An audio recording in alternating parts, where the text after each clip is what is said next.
मी बजरंग सत्वशिला मनोहर सोनवणे लोकसभेचा सदस्य म्हणून निवडून आलो असल्याने परमेश्वरास स्मरून शपथ घेतो की मी विधीद्वारा स्थापित भारतीय संविधानाप्रत अनन्य श्रद्धा व निष्ठा बाळगीन.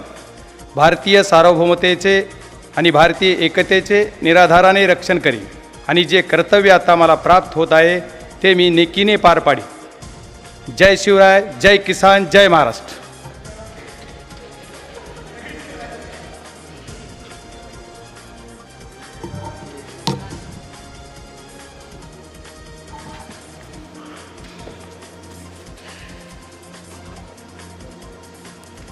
श्री ओम प्रकाश गोपाल सिंह अलियास पवन राज निंबालकर.